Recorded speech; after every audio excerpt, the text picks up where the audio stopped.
Alright, so today we have a review of the Norscot Rp-190 Roadtec Paver in 1 to 50 the scale. I do believe this model is discontinued. It was not really available to the collector's market. I was able to get my hands on one. I know that there are a few that pop up on eBay, but they are from all the way from China, so I'm sure if you were to order one, you would have to wait a fair amount of time for it. But I got mine here in the States. Got it for $50, which is about what I think the model is worth. It's not the greatest model from Norscot, but then again, it's not the worst Norscot model that was made. But without further ado, let's jump straight into the review. So as you can tell, it's an all-white model. Just like almost everything Roadtec makes is all white. There's a couple of other things that they make that are in black, but most of their stuff is in white. So it does kind of make it hard to see some of the details because the contrast of my background and the white model. But you do, as you can see right here, have a nice simulated vent. Right here, it's in the texture. I'm not 100% sure what this says right here. I can't really tell by looking at it. I have to look at it closer later. You do have some nice Roadtec decals, as you can see right here. You have a nice Rp-190 decal right there. And the one thing that I do like that Roadtec does is they put American flags on all their machines because they are made in America. I do believe they're made in Tennessee, if I'm not mistaken. I'm not 100% sure if they make a tracked paver. This, as you can see, is a wheeled paver. These wheels down here are plastic, but you do have a nice rubber wheel in the back. And it does roll fairly nicely, as you can see. All the wheels are rolling. Coming to the top of the paver, it's almost all anti-slip texture. You do have a nice fume exhaust, a nice muffler or exhaust. I'm not too sure what this is. I know this is your air cleaner right here. And then you have two operator stations, so you can sit on either side of the machine and operate it. Coming to the other side of the machine, it's basically the same as the other side, and it just looks like it's about, I believe it's just FXS. I'm not sure what that stands for. But there's the other side of the paver as well. Coming to the front, some of the functionality on the front is the hopper sides go up. That's as far as it will go. In real life, I believe they would go a little farther than what is actually modeled. But then again, this is a Norscot model, so can't expect too much. And then the rollers on the front do not function at all. They are part of the casting. And as you can see, you have a nice belt that's also part of the casting.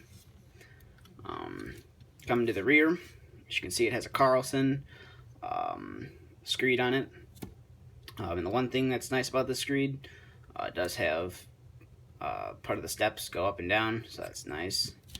Get you a better shot of that. So there's the steps down, and then you could just pop them up, put them down. Everything on your screed is modeled very nicely. And then the screed does also extend, and does have side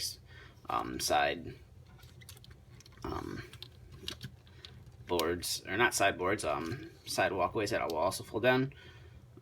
These can be a little tricky to get down. Mine on one side is very stiff and I don't want to force it, but you can see you have a platform on the side to adjust the screed, make sure material is flowing out very nicely. And then as you can see, there's Roadtec on the back of the seats. And you do have some nice hydraulics that run to your compartments. They're not compartments, to your controls.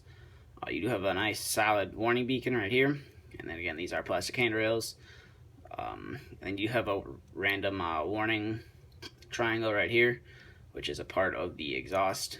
I'm not sure why you would put it there, but they did. And you do have a plastic auger. It does not follow out all the way, so your material would basically just come out to about here. It wouldn't actually come out all the way here. They could have done better, but this is how far the screed will go down. And then that's the screed up, so it's not really a big difference, honestly. And then just slide it in. It's powered by hydraulics. Flip your ramps back up, and then your paver is ready for transport. But overall, it's a nice model. If you're looking to add a model to your paving collection, I would highly recommend picking one of these up if you can get one. The reason I bought it, like I said in my review last week, I had the shuttle buggy.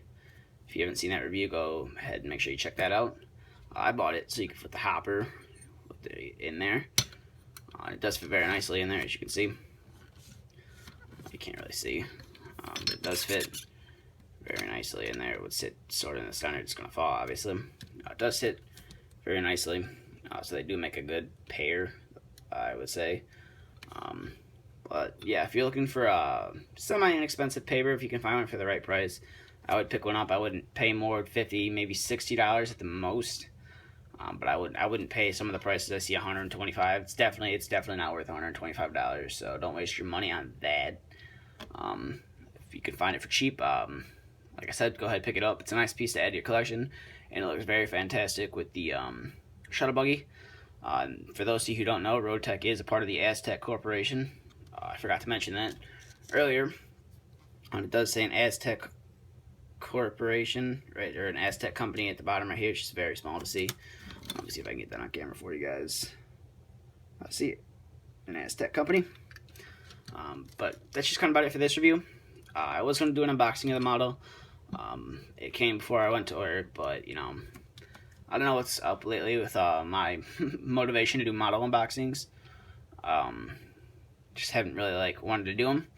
I just kind of wanted to focus on reviews. And I feel like you guys like to enjoy more of the reviews and the unboxings. But if you want to see some unboxings, just let me know. Leave a comment, or just contact me. Say, hey, I want to see some more unboxings. I'll be sure to make some if the stuff comes before I go to work. Because obviously, if it comes while I'm at work, I'm not going to do an unboxing because I want to make sure the model's okay. When I get home, I don't want to unbox it and have a bunch of broken stuff. But yeah, that's just kind of about it for this review. So if you haven't already, please subscribe, support the channel, like us on Facebook, follow us on Instagram. There's actually 3 links in the description now. It's for Facebook is one of them, and then I have 2 Instagrams. If you're into the 1/64th scale stuff, green lights is what I kind of focus on mostly. I reviewed a few other things, and I reviewed a couple Hot Wheels sets.